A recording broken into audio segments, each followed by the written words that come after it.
ठीक है। तो first of all budget line, what is the budget line? Basically आपका जो हम पहले समझते हैं कंज्यूमर के पास जो इनकम होता है, ठीक है, आपके पास जितना इनकम है आप उसको किस लाइन तक स्पेंड कर सकते हो, एक ग्राफ के ऊपर अगर आप प्रेजेंट करोगे तो उसे हम बजट लाइन कहते हैं। That's why it is called budget line, कि मेरा ये बजट है और अगर दो कमोडिटीज है तो उस बजट के अकॉर्डिंग मैं कितने अमाउंट में कौन सी कमोडिटी खरीद सकता हूँ to gain my consumer equilibrium और the to gain my set which will give me the most amount of satisfaction, that is called the budget line। इसका अगर हम लोग प्रॉपर डेफिनेशन पढ़े तो describe the limits to consumption choices and depends on a consumer's budget and the prices of goods and services। तो एक budget line के अंदर जो भी आपका गुड्स एंड सर्विसेज है उसको मैक्सिमम अमाउंट ऑफ सेटिस्फैक्शन जो आपको मिलेगा आपके इनकम के अकॉर्डिंग, वो आपका सेट होगा बजट लाइन के अंदर। हम लोग बजट लाइन क्यों पढ़ रहे हैं?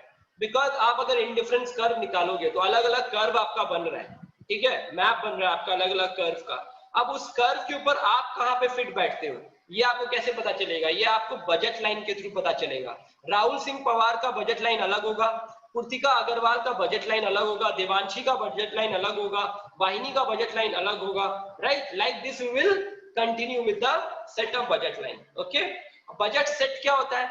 बजट लाइन जो है, बजट सेट जो है वो यही होता है, उसका डेफिनेशन बहुत सिंपल है। बजट सेट का आपने अगर बुक खोली भी होगी तो P1X1 प्लस P2X2 आपका जो भी प्राइस है और जो कंज्यूमर के पास पैसा है, बजट है, उसका जब हम लोग सेट बनाते हैं कि इतना क्वांटिटी वो X1 कमोडिटी खरीद सकता है और इतना क्वांटिटी वो X2 कमोडिटी खरीद सकता है, हम उसे बजट सेट कहते हैं। अब उसके अंदर चाहे जितने भी क्वांटिटीज हो, इसका मतलब क्या हुआ?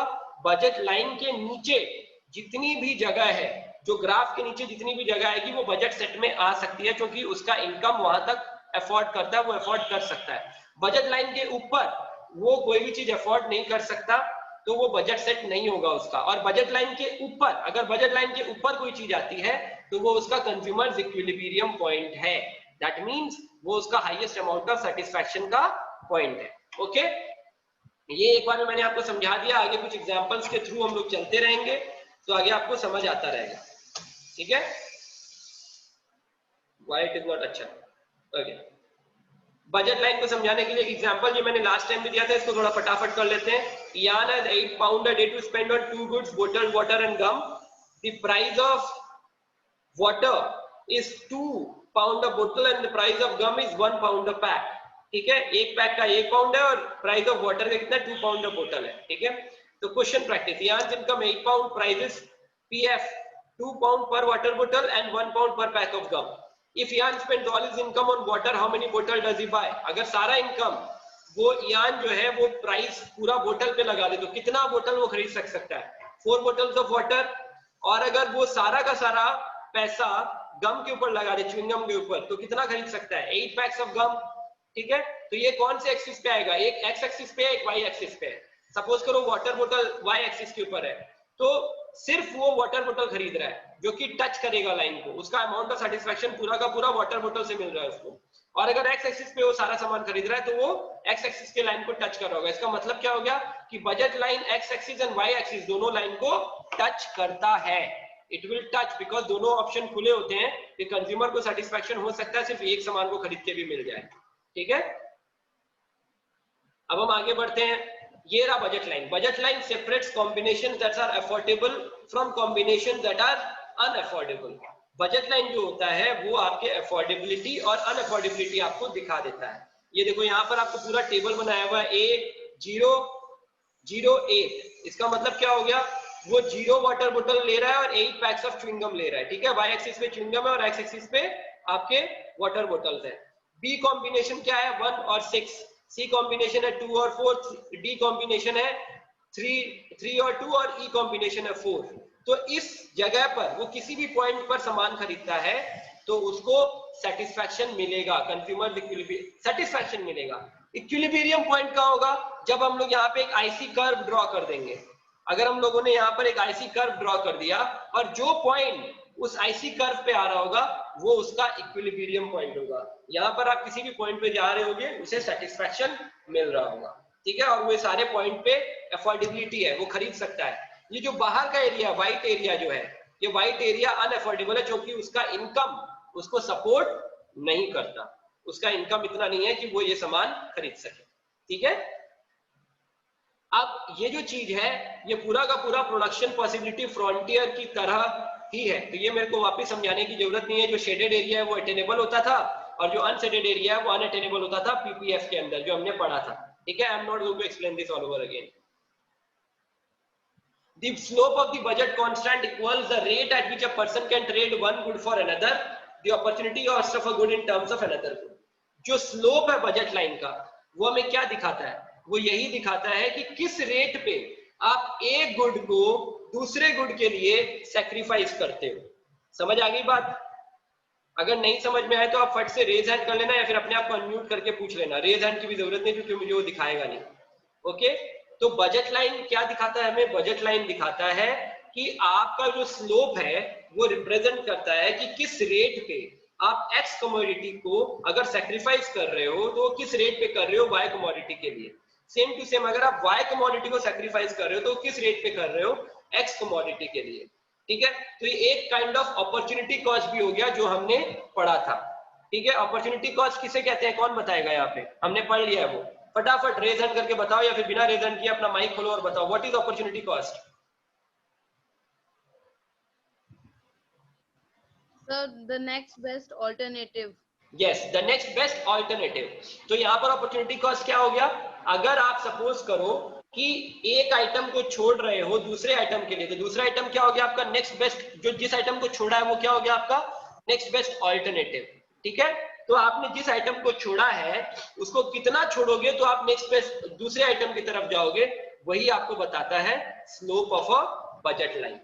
ठीक है, ये रहा एक और स्लोप है, वो सेम टू सेम है, इसकी जरूरत नहीं आपको पढ़ने की। Prices and slope of the budget line, you can think of the slope of the budget line as an opportunity cost. Another name for opportunity cost is relative price. relative price का मतलब क्या हो गया? Relate करना price को, एक commodity से दूसरा कमोडिटी का रिलेशन क्या है प्राइस का, उसको हम कहते हैं रिलेटिव प्राइस। जैसे सपोज करो आप चाय पीना पसंद करते हो, टेक फॉर इंस्टेंस, ठीक है, आप चाय पीना पसंद करते हो, तो आपका जो चाय पत्ती है, जो टी लेके आते हो आप, टी लीव्स लेके आते हो, वो आपका कॉस्टिंग है अभी 70 रुपीज और 500 ग्राम, तो 140 rupees a kilo, take for instance. ठीक है, अब क्या हुआ, अचानक से चाय की सप्लाई कम हो गई बैकग्राउंड से और उसका डिमांड उतना का उतना है, तो चाय का रेट क्या होगा, बहुत ऊपर जाएगा, डिमांड सप्लाई का मैकेनिज्म। ठीक है, तो चाय का रेट जब ऊपर जाएगा तो चाय का रेट ऊपर जाके सपोज करो 300 रुपीज अ किलो हो गया, अचानक से 140 से सीधा 300 रुपीज अ किलो।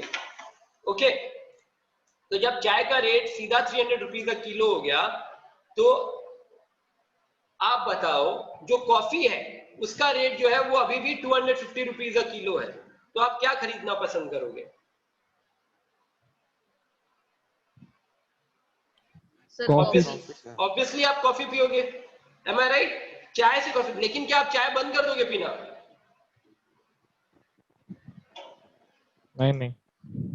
नहीं करोगे ना चाय पीना बंद। क्यों नहीं करोगे? कौन बताएगा मेरे को इसका आंसर, क्यों नहीं करोगे चाय पीना बंद जबकि कॉफी सस्ती पड़ रही है आपको?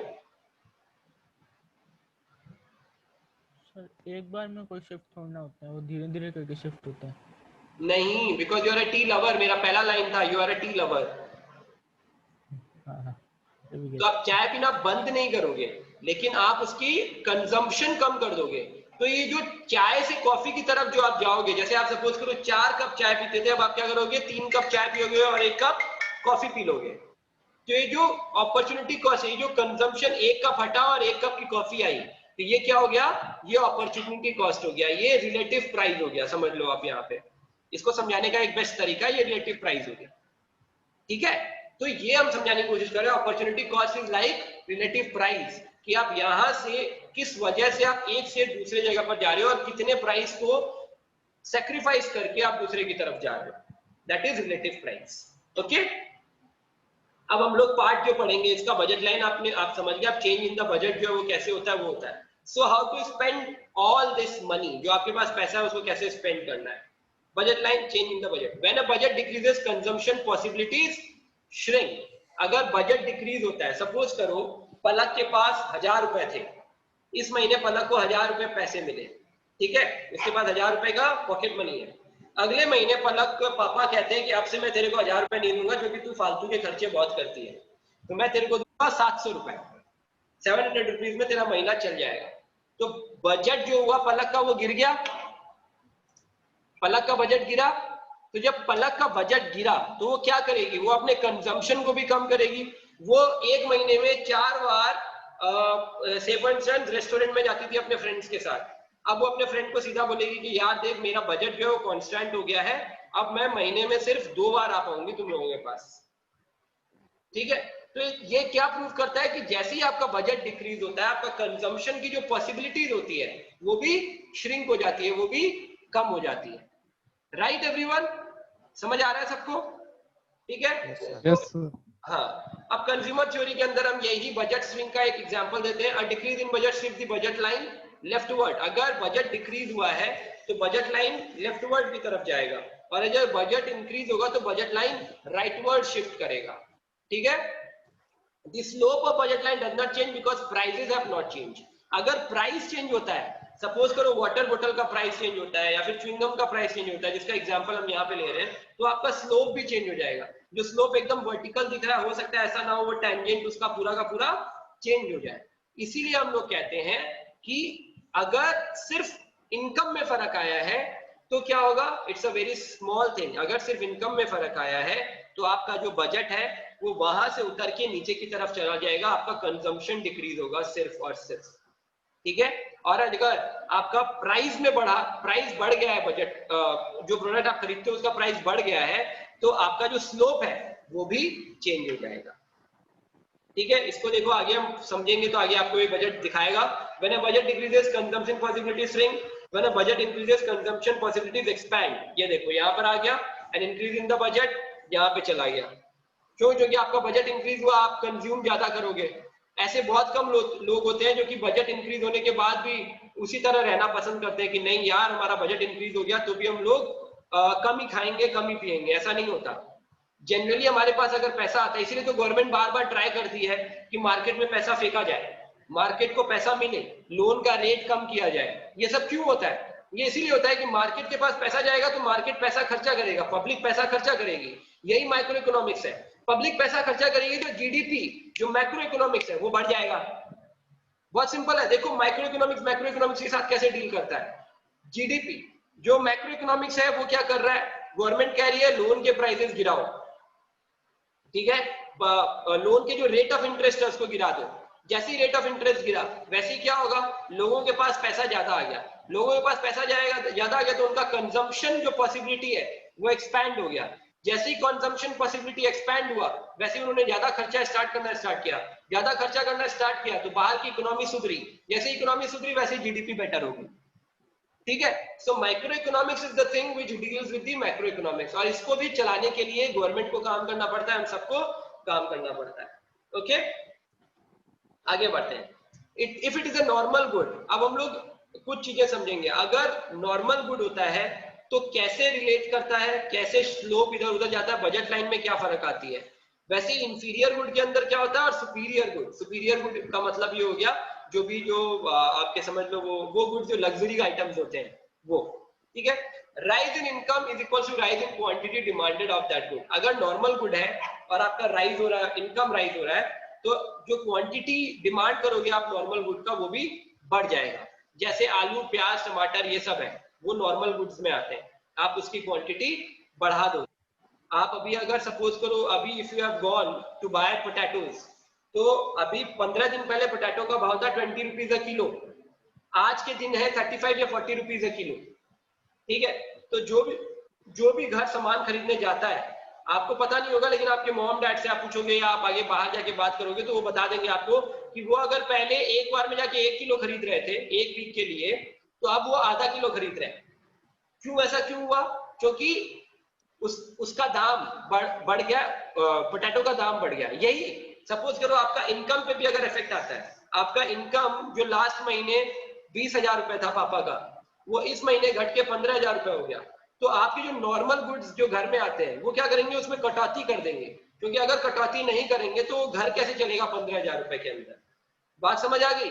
तो अगर राइज इन इनकम होगा तो fall in inferior normal good के लिए राइज इन क्वांटिटी डिमांडेड रहेगा। अगर इंफीरियर गुड होगा तो राइज इन इनकम का मतलब हो गया fall in quantity demanded. Inferior good में फॉल इन क्वांटिटी डिमांडेड क्यों होता है? क्योंकि इंफीरियर गुड हम कब यूज कर रहे होते हैं? जब हमारे पास पैसे नहीं होते। लेकिन जब हमारे पास पैसे आ जाते हैं तो हम ट्राई करते हैं कि हम नॉर्मल गुड खरीदे, अच्छा सामान खरीदे बाजार से जाके, हम इंफीरियर सामान नहीं खरीदे क्योंकि वो हमारे सेहत, हमारे हेल्थ को या किसी भी चीज को नुकसान पहुंचा सकता है। राइट? इंफीरियर गुड खरीदना हमारी एक उसको कह सकते हैं मजबूरी होती है अगर कोई खरीद रहा है तो, ठीक है। और नॉर्मल गुड जो होता है वो हम अपनी पसंद से खरीद रहे होते हैं। और सुपीरियर गुड क्या होता है? हमारी इच्छाओं को पूरा करने के लिए होता है। तीन जगह आप कैसे डिवाइड करोगे? इंफीरियर गुड इज मजबूरी, normal good is your need, and superior good या फिर लग्जरी गुड्स आर तुम्हारी इच्छाएं, जिसे तुम अगर कंट्रोल कर सकते हो तो बढ़िया है, नहीं कर सकते तो खर्चे करते रहो, ठीक है। Consumer theory budget, when a budget decreases consumption possibility shrink, when a budget increases consumption possibility expand। ये हमने बता दिया आपको। अब चेंज इन द प्राइस, अभी तक हमने चेंज इन इनकम किया, अब चेंज इन प्राइस के ऊपर आते हैं। Continuing this example of buying gum और water, change in the price of water. अगर सिर्फ वाटर का प्राइस चेंज होता है तो क्या होगा? If the price of one good falls in the budget remains the same, consumption possibilities expand. अगर एक गुड का प्राइस फॉल होता है और जो आपका बजट है, आपके पास 20 रुपए थे, वो 20 के 20 रुपए है आपके पास, और वाटर बोतल का प्राइस गिर गया, तो आपकी कंजम्पशन पॉसिबिलिटी क्या हो गई? एक्सपैंड हो गई। जो चीज आप 2 रुपए में खरीद रहे थे वो अब आप 1 रुपए में खरीद सकते हो। तो ऑब्वियस सी बात है, आपके पास है 20 रुपया ही, लेकिन आपकी कंजम्पशन पॉसिबिलिटी जो है वो एक्सपैंड हो गई। इसका मतलब वो 20 रुपया अब आपके 30 रुपए के बराबर है, ठीक है, जैसे ही आपके प्राइस गिरते हैं। इसीलिए हम हमारे लिए इन्फ्लेशन और डिफ्लेशन इकोनॉमिक्स स्टूडेंट के लिए बहुत इंपॉर्टेंट होता है कि इन्फ्लेशन किस रेट पे हो रहा है और डिफ्लेशन किस रेट पे हो रहा है, ठीक है। ये इंपॉर्टेंट यहाँ पे हो जाता है कि अगर इन्फ्लेशन बहुत ज्यादा है तो हम क्या पहले 20 रुपए कमा रहे थे, अभी भी 20 रुपए कमा रहे हैं, लेकिन इन्फ्लेशन हो गया है मार्केट में, तो उस 20 रुपए की वैल्यू गिर गई मार्केट में। और अगर डिफ्लेशन हुआ है, जो नॉर्मल गुड्स है उसके प्राइस गिर गए, तो 20 रुपए की वैल्यू बढ़ गई मार्केट के अंदर। इसीलिए इन्फ्लेशन और डिफ्लेशन बहुत मैटर करता है हमारी लाइफ के अंदर, ओके। अब प्राइस ऑफ वाटर $2 पाउंड से प्राइस ऑफ गम 1 पाउंड हो गया, और बजट था 8 पाउंड, तो ये वाला आपका चार्ट बना था। अब अगर आपका when the price of water falls from 2 to 1, the budget line rotates outward and become less steep। पहले आपका स्टीप था बजट लाइन, जैसे ही वाटर का दाम गिर गया आपका बजट लाइन जो है वो लेस स्टीप है, वो दूसरी तरफ चला गया, बिकॉज आपकी कंजम्पशन पॉसिबिलिटी एक्सपैंड कर गई, ठीक है। सेम टू सेम होगा दूसरे के कंडीशन के अंदर। अगर सपोज करो च्युइंगम का प्राइस ऐसे ही होता है तो भी वही चीज हो जाएगा, आपका एक्सपैंड दूसरे साइड करेगा।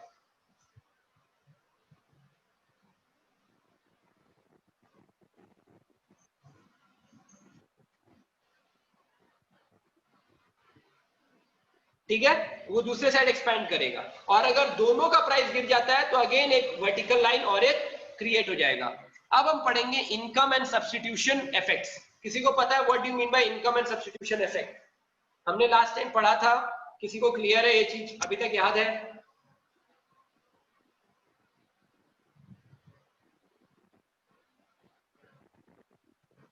आई am waiting for someone to please answer. हमारी इनकम बढ़े हो गया, हमारी इनकम गिरेगी तो हम हमारी चीजों को सब्स्टिट्यूट करना शुरू कर देंगे। हाँ, वेरी गुड, वेल डन। अगर इनकम हमारी घटती है तो हम क्या करते हैं? हम ऑल्टरनेटिव गुड्स की तरफ चले जाते हैं, ठीक है। और अगर हमारी इनकम बढ़ती है तो हम बेटर गुड्स खरीदना पसंद करते हैं, राइट? यही होता है। तो हमें इनकम और सब्स्टिट्यूशन का इफेक्ट पढ़ना पड़ेगा कि the good is relatively more expensive than alternative goods and people can switch to other goods. The increase in price reduces disposable income and this lower income में रिड्यूस डिमांड। अगर किसी भी चीज का प्राइस बढ़ता है, सपोज करो आपके घर में 2 प्रोडक्ट है, बनाना और एप्पल ले लेते हैं हम लोग। आप बनाना खाते हो रोज, अचानक से बनाना का प्राइस बढ़ गया, ठीक है, और आपको अब बनाना नहीं खाना है, क्यों? तो बनाना का जो आप सब्स्टिट्यूशन है वो किसको मान रहे हो? आपके हिसाब से वो एप्पल है बनाना का सब्स्टिट्यूशन, ठीक है। तो आप क्या करोगे? बनाना खाना छोड़ के आप एप्पल की तरफ शिफ्ट कर जाओगे जो कि उसका प्राइस बढ़ा नहीं है। ये होता है इनकम और सब्स्टिट्यूशन इफेक्ट। यहाँ पे ये इनकम क्यों हुआ और प्राइस इफेक्ट क्यों नहीं बता रहे हम इसको, बिकॉज, या फिर हम इसको क्या लेते हैं कि इनकम इफेक्ट, इसको अगर हम लोग एग्जांपल देना चाहें तो सपोज करो आपका इनकम गिर गया, तो आप किस प्रोडक्ट की तरफ जाओगे, उस प्रोडक्ट को चूज करोगे जिसका प्राइस कम होगा। से फॉर इंस्टेंस टी लीव्स के अंदर भी आपके 4 टाइप के टी लीव्स आते हैं, ठीक है, एक टाटा कंपनी का आएगा, एक ताजा कंपनी का आएगा, ऐसे करके और 2-3 कंपनी आएंगे। तो आप पहले टाटा प्रीमियम ब्रांड पीते थे चाय, जैसे ही आपका इनकम गिरेगा आप क्या करोगे, आप उससे नीचे वाले ब्रांड पे आ जाओगे। क्यों आ जाओगे, क्योंकि ये आपका सब्स्टिट्यूशन इफेक्ट है। बिकॉज आपका इनकम गिर गया तो आप सब्स्टिट्यूट कर रहे हो दूसरे की तरफ, ठीक है, बहुत सिंपल है ये। The substitution effect measures how much the higher price encourages consumer to use other goods assuming the same level of income. If the price of a good increases, it will encourage consumers to buy alternative goods. अगर किसी भी good का price बढ़ता है तो वो अपना demand basically गिरा रहा है और किसी और गुड की तरफ जो बंदा है वो चला जाएगा। फॉर इंस्टेंस, अगर आप सपोज करो रेनॉल्ड्स का पेन खरीदते हो, जब भी आप बाजार में जाते हो आपका एक कंपनी फेवरेट है कि मैं रेनॉल्ड्स का ही पेन खरीदती हूँ, मेरे 20 रुपए का पेन आता है, अचानक से उस कंपनी ने बिकॉज ऑफ सम रीजन उस कंपनी के पेन का प्राइस हो गया 30 रुपीज। अब आप बाजार में जाके उसका सब्स्टिट्यूशन खोजोगे, क्योंकि आप 20 रुपए लेके पॉकेट में गए हो, मेरा हर बार 20 रुपए लगते हैं, मैं इस बार भी 20 रुपए लेके जा रही हूँ। आप बाजार जाओगे, आप बोलोगे भैया रेनॉल्ड्स का पेन देना, वो कहेगा दीदी इसका दाम तो 30 रुपए हो गया। तो आप क्या करोगे, अब ठीक है 20 रुपए का कोई और पेन दिखाओ, यही आएगा इफेक्ट। सीधा क्वेश्चन यही होगा, 20 रुपए का कोई और पेन दिखाओ, ठीक है, तो आपने तुरंत सब्स्टिट्यूट कर लिया, why, because the price has rise. Okay, this is the substitution effect when the price rises. Okay, if the price of water increases, normal goods, water relatively more expensive so buy less, relatively less expensive so buy more. अगर water का price increase करेगा तो आप क्या करोगे, ज्यादा expensive है इसलिए आप उसको कम खरीदोगे, और जो कि गम का प्राइस कम एक्सपेंसिव है इसलिए आप उसे ज्यादा कर दोगे, ठीक है। अब income effect measures how much the higher price will lead to lower demand. If the price of a good increases consumers feels poorer therefore buy less if it is a normal good. अगर price बढ़ता है तो income effect हो रहा है, अगर price बढ़ रहा है तो इनकम पे इफेक्ट आ रहा है। क्या इफेक्ट आ रहा है, अगर कभी भी प्राइस बढ़ता है तो आपका जो पैसे का वैल्यू था आपको उतना ही, आपका इनकम उतना ही है, आपका इनकम 1000 रुपए है, जैसे पलक का इनकम 1000 रुपए है, सपोज करो पापा ने 1000 रुपए ही दे रहे हैं पापा, लेकिन रेस्टोरेंट ने अपना जो prices of different different items है उसका बढ़ा दिया है, तो वो 1000 रुपया क्या पहले के 1000 रुपए के बराबर है? ऑब्वियसली नहीं है, वो जाएगी सेम 1000 रुपीज के अंदर जितना वो पहले इंजॉय कर लेती थी रेस्टोरेंट में जाके, क्या वो कर पाएगी? नहीं कर पाएगी। तो अब क्या होगा, वो 1000 रुपीज का जो वैल्यू है वो गिर गया। 1000 रुपीज ही पापा दे रहे हैं, इनकम नहीं गिरा, पर उसका वैल्यू नीचे चला गया। You need to understand this. तो कंज्यूमर जो है वो पुअरर फील कर रहा है, वो पुअर हुआ नहीं है, पुअरर फील कर रहा है, बिकॉज मार्केट में चीजों का प्राइस बढ़ गया और उसका इनकम उतना ही है, ठीक है। इन सब स्लाइड्स की जरूरत नहीं है, हम आगे बढ़ते हैं। Consumer theory budgets rise in the price of water, equimarginal principle rise in price changes consumption from A to B. अगर प्राइस बढ़ता है तो इस ग्राफ से आप समझ जाओगे बजट लाइन के, यहां पर वो पहले खरीद रहा था, अब वो नीचे की तरफ जाएगा, बी प्रोडक्ट्स खरीदेगा, बी ग्राफ के अंदर उसका थ्योरी आ जाएगा और अब वो बी ग्राफ के अकॉर्डिंगली काम करेगा, ठीक है। ये इक्विमार्जिनल प्रिंसिपल है, rise in price changes consumption from A to B. Income effect keeps prices constant, decrease in purchasing power changes consumption from A to C. Decrease जब हो जाता है कंजम्पशन पावर तो जो आपका कंजम्पशन है वो डिक्रीज करता है।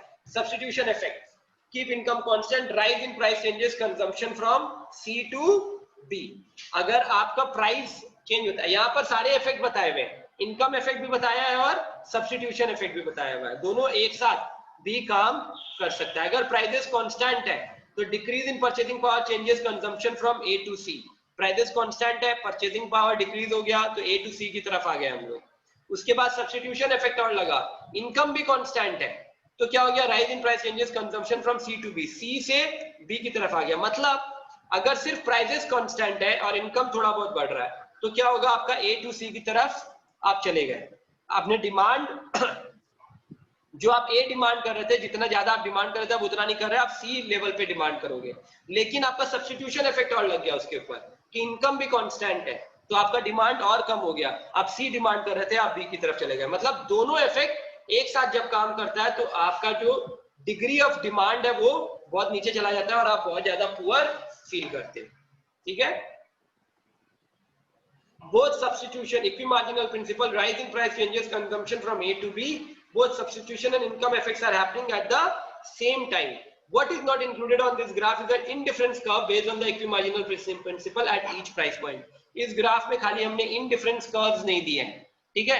अगर आप indifference curve लगा दोगे तो क्या होगा, उस कर्व के ऊपर जिस पॉइंट पे आपका बजट लाइन टच कर रहा होगा वो कंज्यूमर्स इक्विलिब्रियम पॉइंट होगा। ठीक है,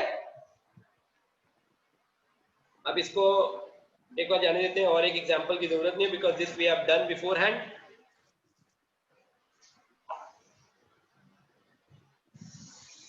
ये आपको क्लासरूम के अंदर, गूगल क्लासरूम के अंदर जो इकोनॉमिक्स का हमने बनाया था उसमें मिल जाएगा ये स्लाइड्स, तो आप उसको बड़े आराम से पढ़ सकते हो। ठीक है, अब हम लोग कंबाइन करते हैं बजट लाइन को और इंडिफरेंस कर्व को।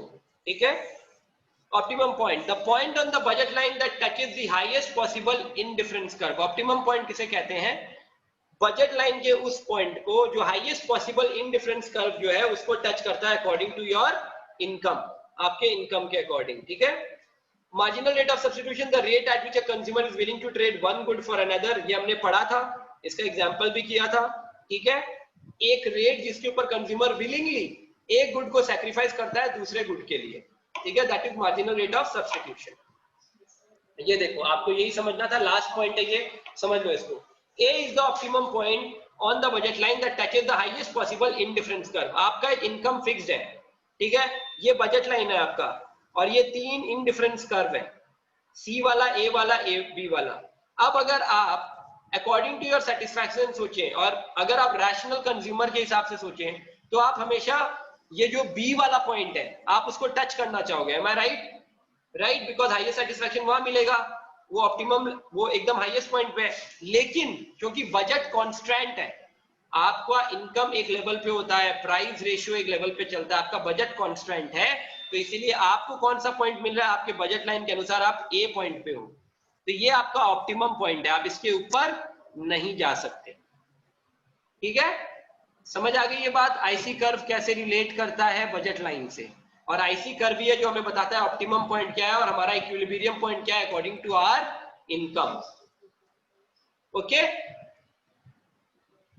अब अगर इनकम बढ़ता है तो ऑब्वियसली हमारा बजट लाइन शिफ्ट करेगा, हमारा बजट लाइन शिफ्ट करेगा तो हम दूसरे इंडिफरेंस कर्व के पॉइंट पे चले जाएंगे। ठीक है, इनकम घटेगा तो भी हमारा बजट लाइन लेफ्टवर्ड शिफ्ट करेगा और हम पहले वाले आईसी कर्व की तरफ चले जाएंगे। क्यों? क्योंकि हमारा बजट घट गया है। जैसे जैसे आपका बजट लाइन बढ़ेगा आप बेटर कंडीशन में चले जाओगे, आईसी कर्व के ऊपर वाले पॉइंट पे चले जाओगे, जितने आईसी मैप के अंदर जितने भी कर्व होंगे, जितना आपका पॉइंट बढ़ता जाएगा उतना आपका लेवल बढ़ता जाएगा। और अगर आप पुअरर फील कर रहे हो और आपका इनकम गिर रहा है या आपका इनकम बराबर है लेकिन प्राइसेस बढ़ रहे हैं तो आप नीचे की तरफ आते जाओगे, लेफ्टवर्ड शिफ्ट करते जाओगे। तो ये पूरा का पूरा जो बजट लाइन है और इंडिफरेंस कर्व है हमें इसलिए बताया जाता है कि आपके बजट के अकॉर्डिंग आपका जो कंज्यूमर्स इक्विलिब्रियम पॉइंट है वो कहां बैठता है। ठीक है, so basically this was the thing, that's it. Budget line इतना ही है, बजट कर्व इतना ही है, कंज्यूमर्स इक्विलिब्रियम जो बजट के अकॉर्डिंग है वो इतना ही था। अब हमारा इस चैप्टर का सिर्फ और सिर्फ एक पार्ट बचा हुआ है। Yes, everyone now come into the video. Now, Ushan Khatri, what do you want to ask? Go for it.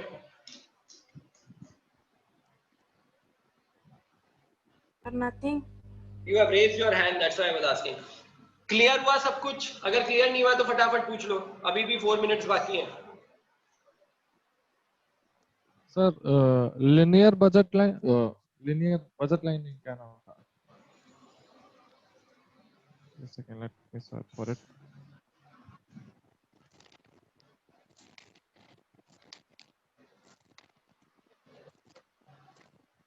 Linear demand curve sir. Demand curve बेटा कल करवाएंगे हम लोग, डिमांड कल करवाएंगे। डिमांड वाला पार्ट बचा हुआ है, अभी तक सिर्फ बजट का पार्ट किया है हमने। ठीक है, डिमांड वाला पार्ट बजट लाइन के बाद आ रहा है, ठीक है। कहीं पे कोई प्रॉब्लम अगर आप अपना बुक लेके बैठे हुए हो, आई बिलीव सब समझ आ गया होगा, बुक के अंदर इससे बाहर कुछ नहीं दिया होगा। If there is any problem, you can ask me right now. Still 3 minutes are left. नहीं तो कल हम लोग मुझे एक फॉर्मूला, हाँ बोलो, एक फॉर्मूला समझ में नहीं है। कौन सा दिखाओ?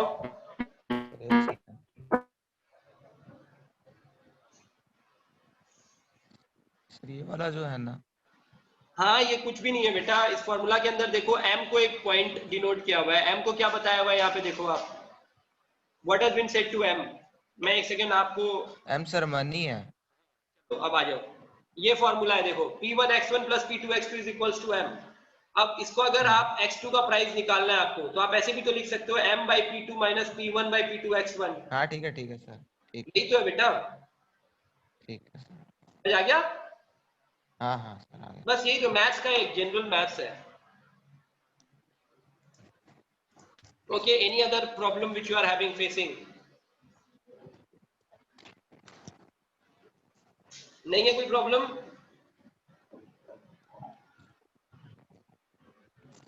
शाम को 5:30 बजे मिले सारे? Yes sir. श्योर? आज कुछ जीडी का रिसर्च किया था, प्रोजेक्ट सर्च किया था आप लोगों ने? सर उन 4 पॉइंट्स में से कोई भी एक पॉइंट लेना है ना?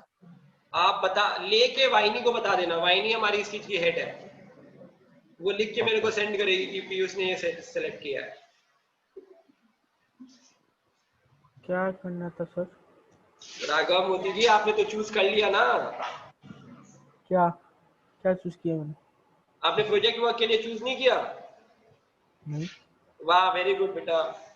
30 मार्क्स ऐसे ही कट जाएंगे आपके, 0 आ जाएंगे 30 में से। सर कौन सी बात हो रही है यहाँ? संडे की बात हो रही है, आप संडे को क्लास में एब्सेंट क्यों थे?